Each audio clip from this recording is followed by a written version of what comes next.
Father, we thank you for this day and this city in which we live. Guide us this evening as we make any decisions. In Christ's name, amen. Amen. This is a work session, for the City of Newnan, on May 27th, 2025. There are no minutes or anything. This is just a work session. It's not a public hearing, so there's no opportunity for the public to speak. It's simply a work session between the council and staff and the applicants. I am going to recuse myself on items A and B, which means the entire agenda, because my real estate company has business relationships with buyers or sellers in both categories. So I'm going to leave the room. Come get me when it's over. Will do, Mr. Mayor. Thank you. Thank you. You guys will do anything to get out of it. We're going to swap A and B if you saw the agenda ahead of time, just due to a previous commitment of one of the applicants. So we're going to begin with Mr. Dean Smith. This is rezoning request RZ 2024-04-706 for 7.06 acres located at 147 Temple Avenue. The applicant is Stephen L. Jones, attorney on behalf of Templar Development Group, LLC. Request is to rezone the property from CUN, Urban Neighborhood Commercial District, to PDR, Planned Development Residential, to develop 32 attached dwelling units. Development is consistent with development consisting of duplexes, triplexes, and townhouses. Mr. Smith, how are you? I'm well. How are you, sir? Very good. Thank Thanks. you. Good evening. As you stated, this is one that you should be somewhat familiar with. It came to you back in January. At that time, the project was consisting of 29 attached dwelling units. They did come back and wanted to change it to 32. They withdrew the application. Council allowed them to withdraw it without having to wait a full year before refiling. Then in March, they came back with a new plan for 30 units. This is an overhead kind of just to reacquaint you with the area, kind of a project map showing the proposed location identified as 147 Temple Avenue, currently vacant land. There's Widener Street. There's Ellis Street, to give you some familiarity with the location. Also, at your desk, we have given you kind of an enlarged 11 by 17 of the proposed site plan. What has changed between the last time you saw this and today is a couple things. They added 3 more units. They've made these lots fee simple, which means you'll get land plus the unit. They've removed a lot of the on-street parking. There is still some on-street parking parallel spaces close to the entrance where it intersects with Temple Avenue. But they were able to redesign the project to have driveways and put a kind of a remote parking area. Kind of see it in the back here for guests and for any overflow parking that may occur. And they met a lot with staff. They listened. They went back and they engineered based on a lot of the comments that we gave them and our feedback. This went back to the Planning Commission on May the 13th. The original was going to go April, but we had no quorum then. On May 13th, the Planning Commission held a public hearing where they reviewed this proposal. With the exception of one commissioner who had to recuse himself, the remaining commissioners voted 6-0 affirmatively to recommend approval. Be glad to answer any questions you may have. Just as a reminder, the Planning Commission previously recommended approval on the other concept, which had just 29 units. But this will be a mixture of duplexes, triplexes, and townhomes. It will be capped at no more 3 of the 30 units will be rental units. And the applicants here as well, if you have any question I'm not able to answer, they can furnish additional information. Okay. Thank you, Mr. Smith. Yes, sir. Council, any questions? I have a question. I'm trying to figure out, I know there's that one access road that goes up to Widener. When down at the end of the development where those excess parking spots are, there's that little roadway that looks like kind of just stops. What is that, or what's the intent of that? Well, there's a hammerhead turnaround for fire truck access. Okay. I was going to say there's a wetland down there. Right, and there's a mailbox kiosk you may not be able to pick up directly. It's right in front of the stormwater detention structure. Okay, So they have a mail kiosk at the very end. got it. at that that little squirt off area, then you have that little hammerhead turnaround, kind of dips down here at the bottom. The mail kiosk is about that location, and then you have this remote overflow parking area. So the road will be public. Will that parking area be public? Will we be responsible for that parking area or not? Well, it depends on how they plat it. We normally do not accept responsibility for parking, but the right-of-way dedication can be delineated on a plat in the future as to what area of responsibility we have. But normally, we do not get involved in keeping parking lots. So there will be probably a line at the time this comes for a final plat, which will be a little bit on down the road, where we'll delineate where that line is, so we won't be responsible for the parking. Okay, well, we would be responsible for that hammerhead turnaround? More than and the likely, on-street yes. parking? The hammerhead turnaround, kind of the dead end, the rest of the roadway, including the area designated for some parallel parking spaces, would be considered part of the right-of-way we would be responsible for. But normally, when a developer does anything like this, they post bonds for a certain amount of time for any improved performance and maintenance. So if there's anything within that time frame that needs to be fixed, if the developer doesn't fix, we will be able to have a bond to be able to repair anything that may happen. You said usually, is that required? It is required. It is yes. required. It's required. And I do see, it's really small, this is a very hard map to read. The parking lot does say, parking lot shall be maintained by HOA, so, You can Correct. zoom in and see it, yeah. yeah. I'm really Correct. giving my glasses a workout tonight.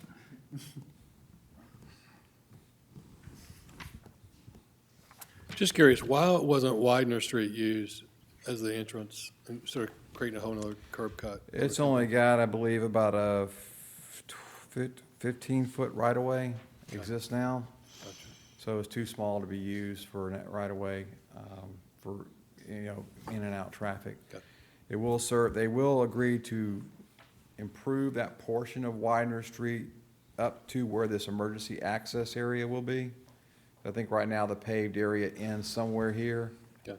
So they will they've agreed to make improvements within the right-of-way boundaries and establish this emergency access. So are they gonna only pave from where it stops to there, or all the way Correct. out to Temple?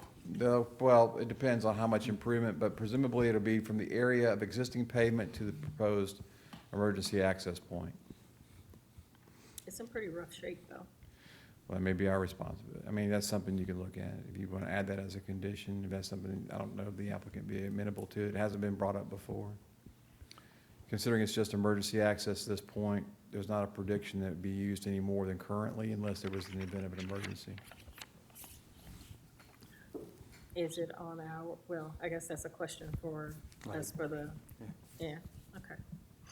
So, looking at that access road, you said it's 15 feet? No, the Widener Street is 15 feet. The existing right-of-way, which is Widener Street, is only, and this goes back several years, shown as 15 feet.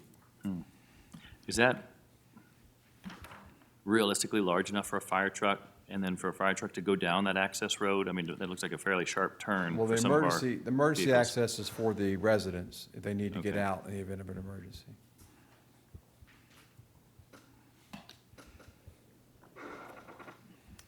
Any other questions?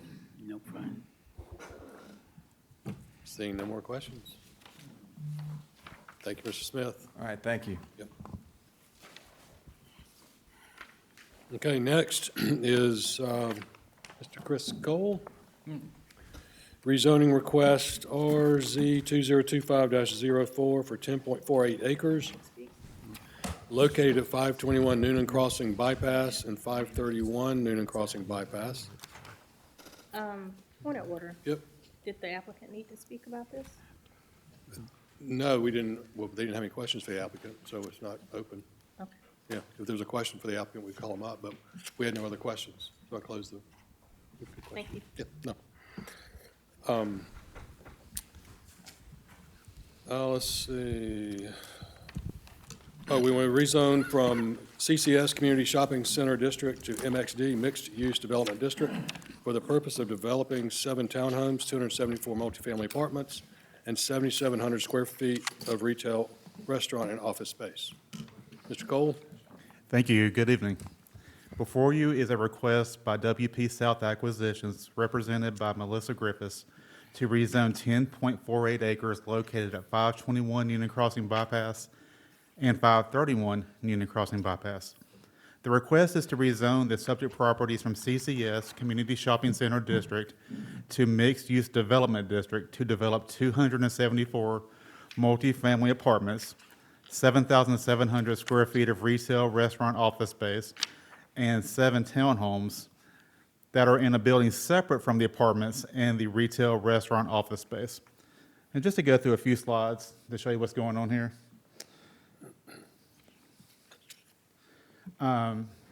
You see like this S-shaped building. These are the apartments with the ground level retail office in the front. We have the townhomes over here, separated from the apartments. The rest of the area is made up of some green space. Currently, as you may know, there are the detention ponds out front that they're going to beautify as well. And so that's how the lot lays out. And we'll get to this slide in a moment with the details. With the MXZ zoning, the density is not predetermined, but contingent upon the overall MXD rezoning master plan that is submitted by the applicant. Alta Ashley Park, also developed by the applicant, provides many examples of features that the proposed development will utilize. And I'll just go ahead and flip through these. Here we see the proposed 5-story building with the apartments and ground level restaurant, retail, et cetera. One key component is we are, of course, are interested in the height, and they meet our height requirement at 61 feet 4 3/4. And here are the proposed townhome renderings. The targeted unit mix for the apartment facility is 135 one-bedrooms with a 761 average square feet, 125 two-bedroom units with 1,074 average square feet, 14 three-bedroom units with 1,383 average square feet, and finally, for the townhome facility, 7 three-bedroom units with 1,575 average square feet. The proposed average unit size exceeds the city's minimum requirements. All the residential units, including the townhomes, are rental. The expected rental prices are as follows. One-bedroom apartments start at $1,500. Two-bedroom apartments start at $1,785. Three-bedroom apartments start at $2,385, and the three-bedroom townhouses start at $2,750. And I believe that's all the slides, maybe a couple more, sorry. Master amenity area. So these are some representative pictures they submitted. So we see a good template of what they're looking to do as well on this new site. Oops. Some interior representative pictures. Here again from Alta Ashley Park. One key component is the beautification and improvement of the detention pond area, which you see some ideas they're looking at. More of that, stormwater concept, building in environmental concepts as well, of course, working with the staff for that. And we have the certified plat, I believe that's all. Tree management plan. And of course, their package they've submitted, they do meet our criteria for the initial MXD review. And finally, the Planning Commission held a public hearing at their May meeting and voted unanimously to recommend denial 7-0. If the mayor pro tem and council pleases, the applicant's attorney has submitted a video for this work session as she is out of town. Yeah, yes. Okay, thank you. I'm available for any questions. Good evening. This is Melissa Griffiths, 32 Southport Square, Newnan, Georgia, 30263. I'm here tonight on behalf of Wood Partners and appreciate the opportunity to send this pre-recorded video since I'm on a trip with my daughter for her graduation that was scheduled over a year ago. Bennett Sands and Blake Brady are with you all, along with Vern Wilburn. Can't hear it. That's the volume, then Yeah, we're it's not really, it's a waste of time to listen to it. You got another one? Okay. Can you take a microphone to the speaker? Old school. Low Right, tech. We're 80s kids. We Low know tech that. is high tech. We can try it. Let's put a microphone to the speaker where it's coming out. just another brick in the wall. All we are, it's just a brick in the wall.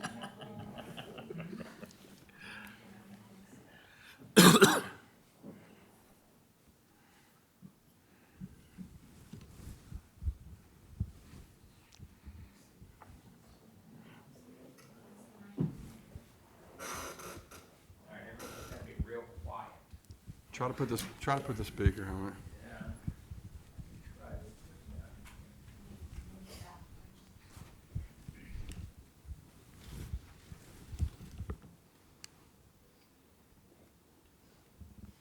Not bad.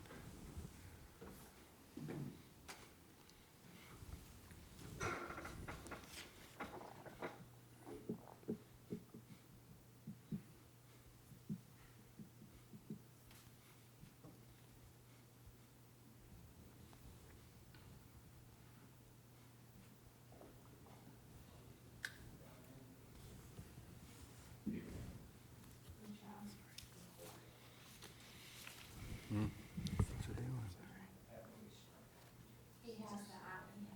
Well, does anybody else want to speak while waiting?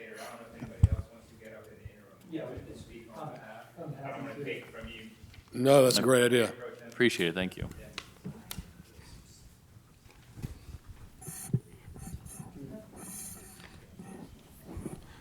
Good evening. My name's Bennett Sands. I'm with Wood Partners. My address for the record, 3715 Northside Parkway, Atlanta, Georgia, 30327. Well, that was louder.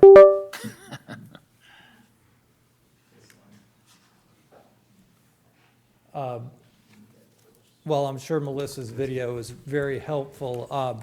We can probably dive right in, and I want to try to make this as productive as possible. I haven't participated in this type of session before, and candidly think it's a great idea. So I'm the developer for Wood Partners. Some of you may remember me from the Alta Ashley Park rezoning.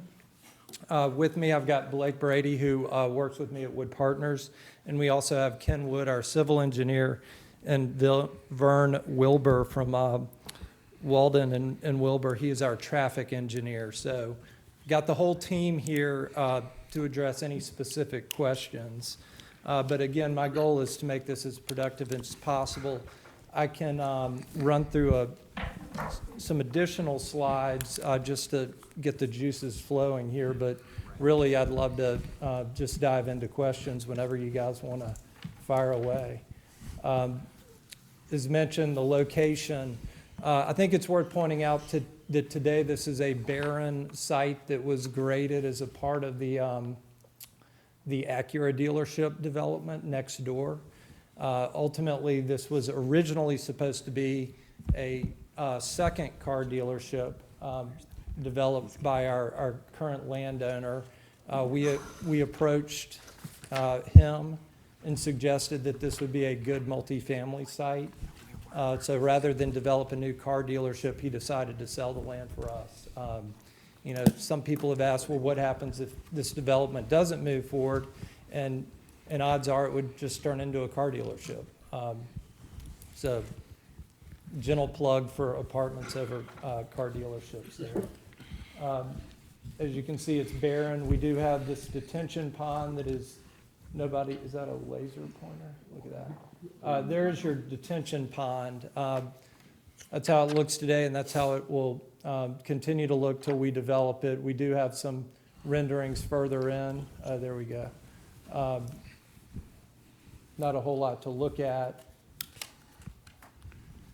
As pointed out, this is representative imagery of what we want to turn that front landscape area into. Really try to make the detention pond disappear from public view. As noted, our finishes, and I think this is worth pointing out, these are not the apartments you guys are probably used to seeing back in the days when you've rented these apartments. I would love to tour any and everybody through the Ashley. These are pictures from the Ashley. I think it speaks for itself in terms of the quality and the product we're developing here. You know, one thing I think that, you know, a new amenity that everyone seems to gravitate towards is the co-working offices. These are guest suites that our residents can rent out by the hour, by the week, to work from home or study from home. My daughters love using these in one of our apartments in Atlanta to study for exams. Class A, courtyard, amenities. We're trying to make homes for people, and we're trying to keep them there as long as possible. One thing I think that is worth reiterating in terms of rental product is we never stop selling, ever. It doesn't matter if a community is brand new, 5 years old, 10 years old, 50 years old. In a market rate apartment community, you are always trying to rent units. You never get a day off. And I'll give you an example. On a community in Dalton, we had an assistant manager who was going out on maternity leave. Months in advance, we were planning around who was going to sit in her chair for her maternity leave period, because having good management is so important day in and day out. We care about our communities, and because we're Wood Partners and we care about our communities, but more importantly, we've always got to be putting our best foot forward with new prospects. And every 12 months, somebody has to decide if they're going to renew their lease or move out. And we've got to give them a continued great experience in our community. And that translates on, when you drive by, you see it, new paint, new roof shingles, no trash in the parking lots.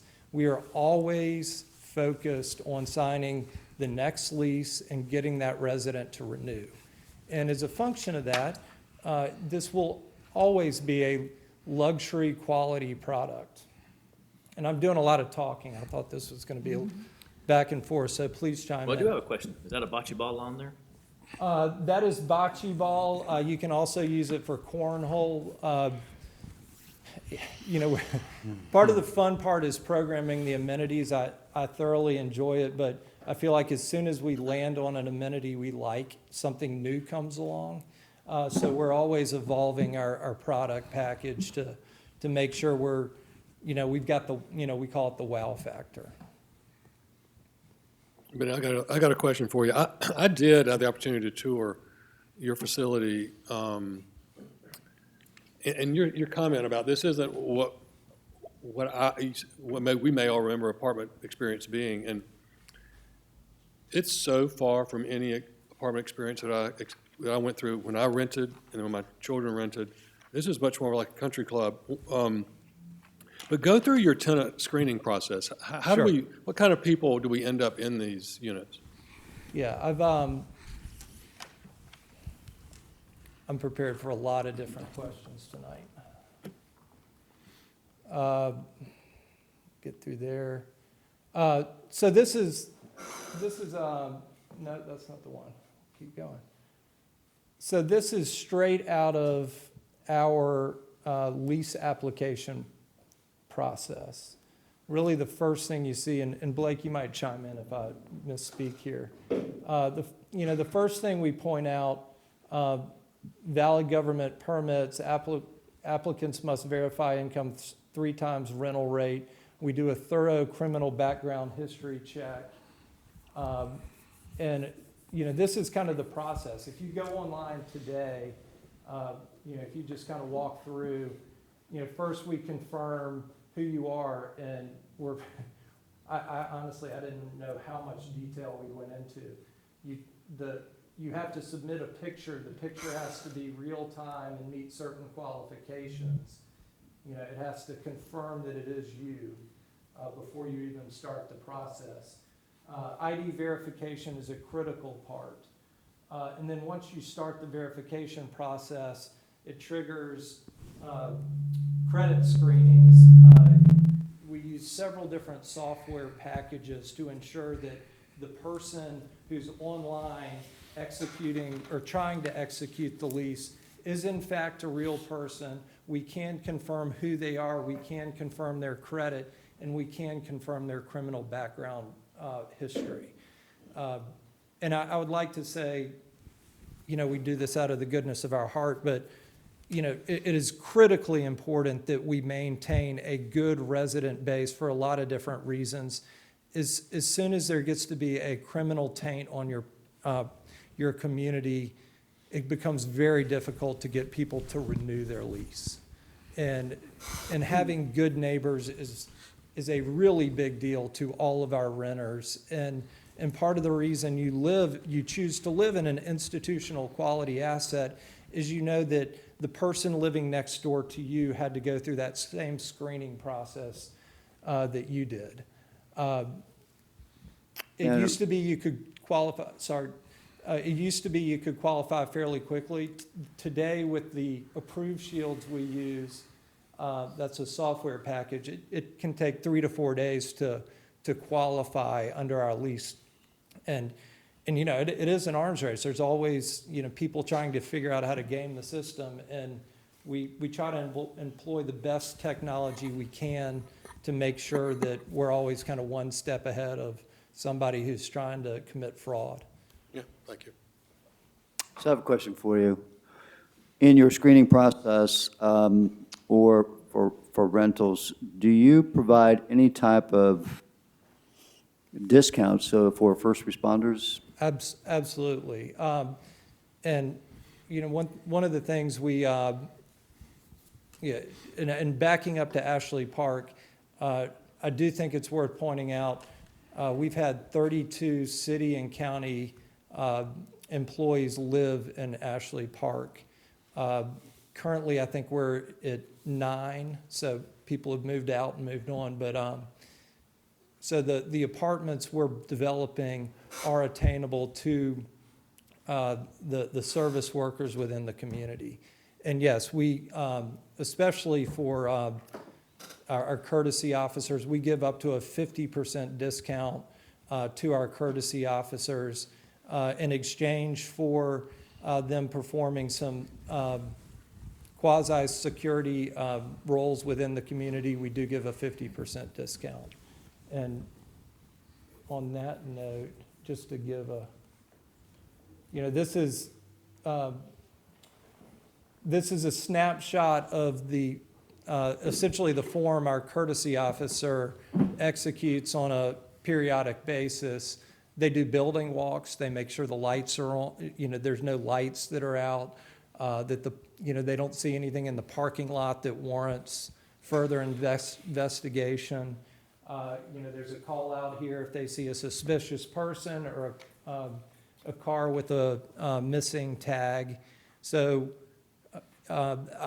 it's not just we give you a 50% discount. We would like for you to do a little work while within the community. And that's why in most of these luxury communities, you'll see a police car parked out in front. That's not a police officer responding to a problem. Typically, that's a police officer who lives there.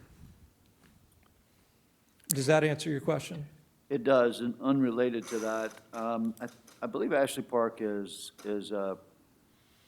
card access, right, private entrance? Is that right? Correct, yes, sir. Will this be that same type of setup? We will have a section of the community gated off, but because this is more of a mixed-use community, we're going to have commercial parking that isn't gated, and some of our visitor parking would also be outside of those gates. So, kinda, I guess would be the answer. Understood, yeah, I don't expect you to have retail space. Yeah, right. Give them a card to get in, right?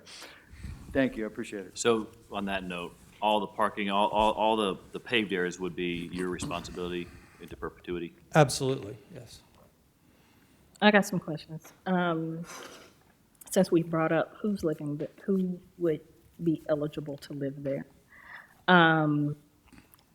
what are your average rental rates going to be in this place? I'm going to defer to Blake. Blake's my numbers guy. I just pontificate. Yeah, so starting out. You got to come to the microphone, please. It's your name. Blake Brady with Wood Partners. The 1 bedrooms are going to start out at $1,500. The 2 bedrooms are going to start out at $1,780. The 3 bedrooms are going to start out at $2,385, and then the townhome units will start out at $2,750. Okay. And who do you consider the courtesy officer careers? Who's eligible for that? Police officers, typically. Okay. And only police officers? That's the only occupation that I'm aware of that we've used as courtesy officers. You know, one, we like having the police car out front, and two, we like them in a pinch to be able to perform, you know, if a resident is nervous about walking to their car because there's a boyfriend issue, they can escort them, and there's something about a badge and a gun that gives a sense of security. Okay, so thank you for that further clarification of what public service is, because that was Mr. Gillum's question, is about public service, and so I wanted to get some understanding of what that discount looked like and where it is, and it's only police officers, not teachers, not firefighters, not anybody else. No, we don't have a program currently contemplated for any sort of a discount specifically to any one occupation, but Okay. yeah, we're open to that if that's a hot button. Just wanted to understand. So specifically like Newnan City and county sheriff's deputies? Yeah, that would be our ideal, but if we couldn't find a Coweta County or City of Newnan police officer, we would expand the search into neighboring jurisdictions.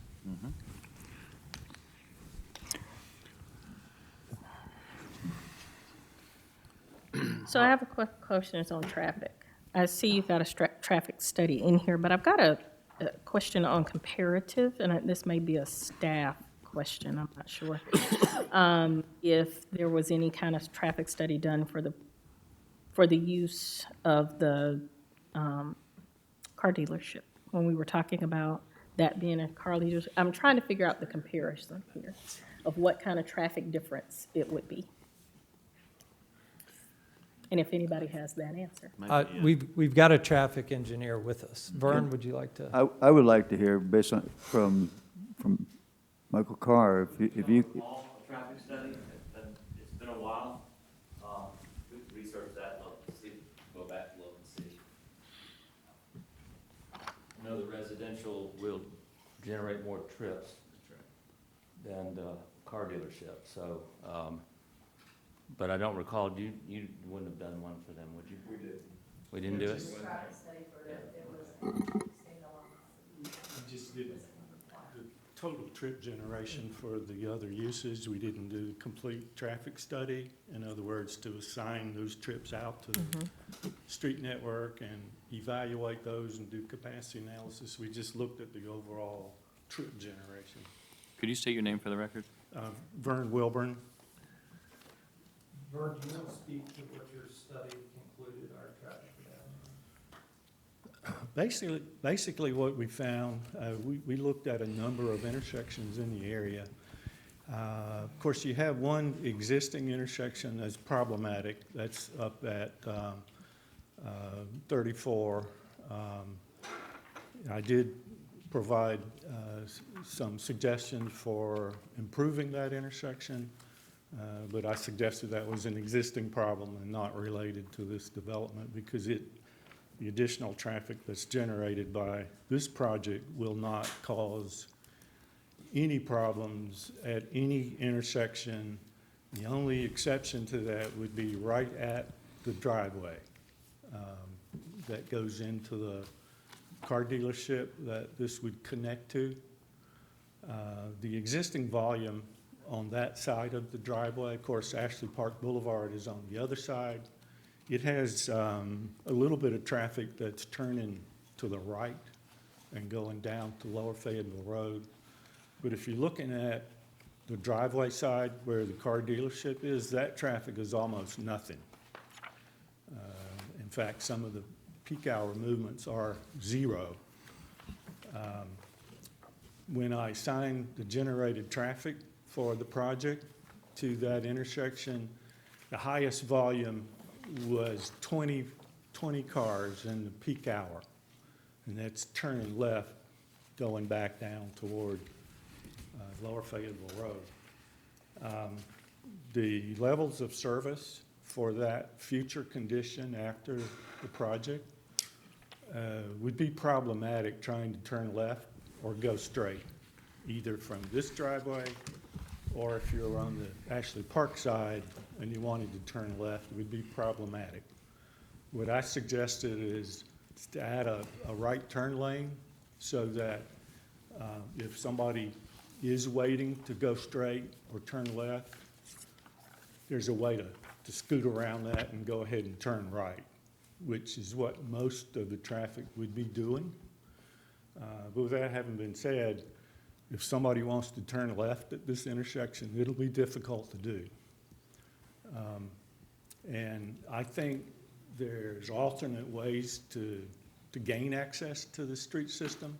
You know, you could turn right out of there. If you wanted to go toward Lower Fayetteville Road, it'd be better during the rush hour to turn right. Go up to McIntosh, turn left, do another left, and come back to the intersection and doing a right-hand turn. I mean, there's ways to force that to happen. You know, you could do a R-cut, a restricted crossing U-turn, where you only allow left turns coming from 34, let's say going south. You could turn left into there, but you wouldn't allow any other left turn. But I think rather than causing that to happen all the time, rely on people to make their own judgment and do that kind of movement anyway. And why do I say that? Because in all the off-peak hours, it would be perfectly fine and easy to do those other movements. So, you know, I would suggest you don't do it all the time. And I can appreciate you saying, you know, that it's problematic in the verbiage. It says degrade to worse levels of service, and left turn and through movements would continue to operate at poor levels of service, even with the right turn movement, or that right turn. So the traffic, again, during on peak, of course, that's no problem. It's those peak hours where the traffic becomes problematic, quite. It's pretty bad. Yeah, it's pretty Yeah, problematic. it'd be pretty bad. To use a term. But let me just add one thing to that. Our procedure is good. I've been doing capacity analysis since I was in college back in the 70s. And back then we had to do nomographs and stuff. Now we have microscopic modeling, and it looks at the position of vehicles on a second-by-second basis. Pretty elaborate. However, when you're looking at a congested area, the model doesn't consider that people will be courteous, and under those circumstances, they'll stop and let somebody go out. If the model sees that you're near capacity on the main line volume, it says the capacity for side street movement is 0, which we know is not true. And we know other things like when people are trying to turn left on a boulevard or a divided highway, they'll do it in 2 stages. They'll turn left, go to the middle, wait for the other side to clear, and go. That movement's actually not legal. So our procedure doesn't allow it either. But what I'm telling you, in actuality, it won't be as bad as the numbers that you're seeing in the report. So I have a question, is leading into traffic and peak times, the school system's at capacity. Would school buses, because this is a commercial road, if you will, commercial corridor, would the school buses have a room to go into the parking lot to pick up kids and be able to turn around? Or are they expected to stay out on the road and stop all traffic? Will you state your name, please? Kenneth Wood, 350 Research Court, Peachtree Corners. So if you look at the layout, I don't know if we can pull back up it. So one of the things we made sure of, and it kind of goes outside of the gating, and so there is a loop. It's basically the same loop that the commercial retail office tenants could make. So when you pull into the development, you basically have a full loop in and loop out. There you go. You can kind of see it from here. When you turn into it, whether it's the northern driveway or into the southern, you can loop in front of the retail and come back down and loop right back out. All of those turning radiuses that we have there are designed for the fire department, and they'll work for the school buses, and so they can pull in there and be able to pull out And it really just depends, on the bus drivers. We see them, everybody's a little bit different, but you definitely can pull in. There was the design that we were making sure you could have. Okay, because, yeah, I was looking at the diagram, I was like, that looks awfully tight for any kind of large vehicle to get in there, even a large pickup truck. So it's a little bit deceiving for the scale. All the roads are 26 feet wide from stripe to stripe, and so that's for the outriggers of the largest fire engine. And so the school buses can definitely move through there. So that would be the plan, though, to coordinate with the schools to have the school bus come in to pick up kids throughout the development or however. Usually what we do is reach out to them and find out if that is the route that they want to go. We've designed it so that they can navigate through that route with the radiuses around each of those islands. And then if they desire, that's what they would do. I would think that's what they would do based on the road being a 4-lane. But yes, that would be the coordination to happen during the permitting process. All right, thank you. I have a question, because we were talking about a gate earlier. And of course, I can't see this either. So, where, using your picture there, show me where the gated and residential park. What makes the most sense is we'll put a gate either here or maybe a little farther back, just making sure we've got enough stacking room. We don't want to clog up that driveway right there. So it might end up being back here. And then the other logical place for a gate would be right here. That leaves all of this parking and this parking for guest parking and retail customer parking. But the buildings are controlled access. So you can't just, like on the southern side, you can't just open the door. They're all key card access. And the shaded area is the retail part. That's correct. That's correct. About how many square feet in storefronts are you looking at for the commercials? The retail? 7,700. So the idea would be, basically, we do a lot of these kind of integrated mixed use, and typically what we'll see is one space will take like 1,500 for neighborhood retail use, and then you'll have a couple of, like a 2,000 square foot restaurant, a 3,000, usually breaks up into kind of between 2 and 3 spaces in there.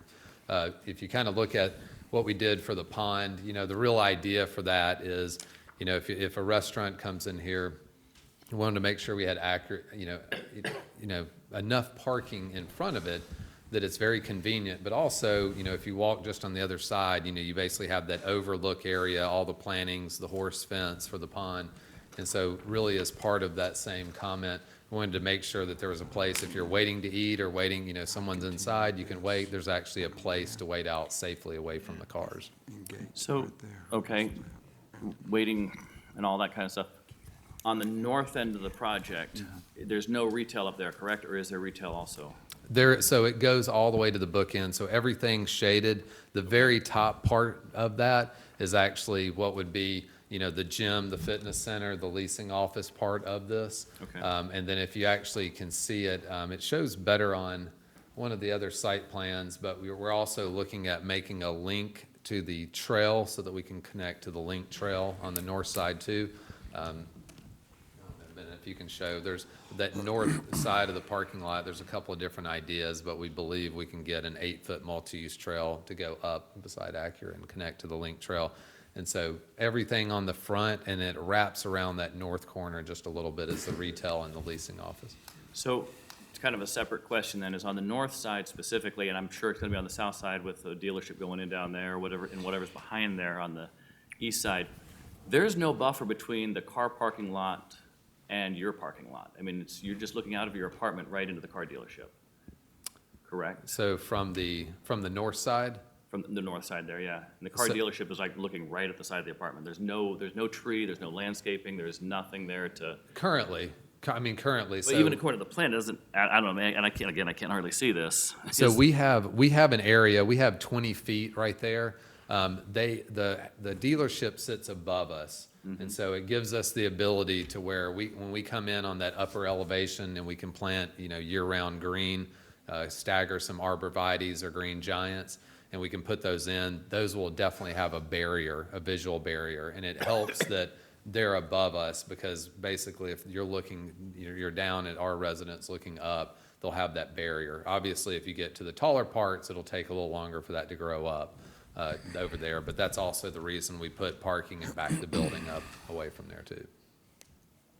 So would the gated part, would that whole back part be fenced also, or is it just gates just to keep vehicular traffic restricted? Fence that. Yes, sir. We're gonna fence along the entire property line. We'll have a controlled access gate to get to the link trail, but fencing all around the back.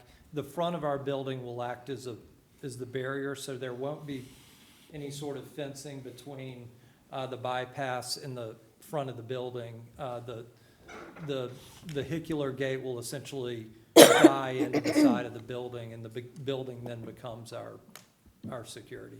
Does that make sense? I think so. So basically, just the back half is gonna be gated, but not the whole property. It's like the square is just the very frontage that won't be gated. Mm-hmm.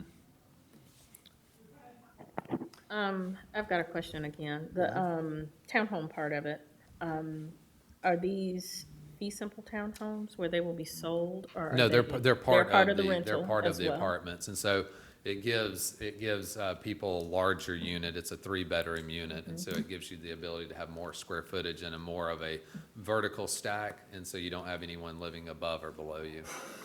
Okay. And is that a stormwater facility back behind those townhouses also? So you wouldn't see it as that. It's more of what's called runoff reduction volume, and it's required to infiltrate, so you would see it as kind of a stone swell type of thing. Any other questions? I have just one more, just for clarity. Down there at the bottom, the southern side, where all the, I believe that's their townhouses located there, correct? Yes. Does that, I thought I was informed that your property butts right up to where this dealership that is being built. Is that true? Because I see a different for sale sign on that piece of property. I want to make sure I'm not assuming that there's nothing that can go between you and the dealership.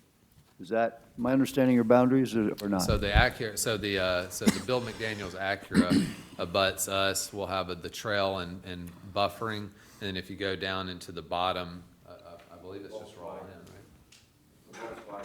Right, that's what is there, I think there is that where you end? Is there Jason, another there's a lot in site there? between us, isn't there? No, on the south end. South end. No. We have plans approved in the south portion. That would be a Volkswagen dealership. It's going north of the Subaru dealership, which is under construction right now. Okay, wait a minute.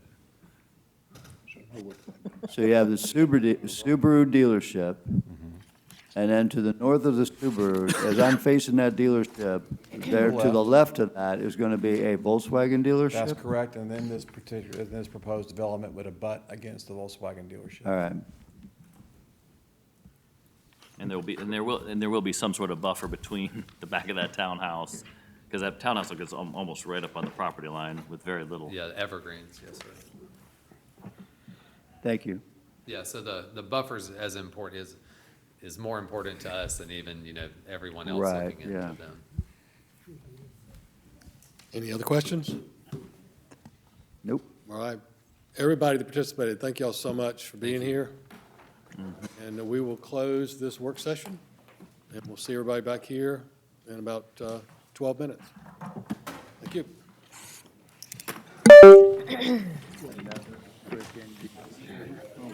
Subaru and Volkswagen.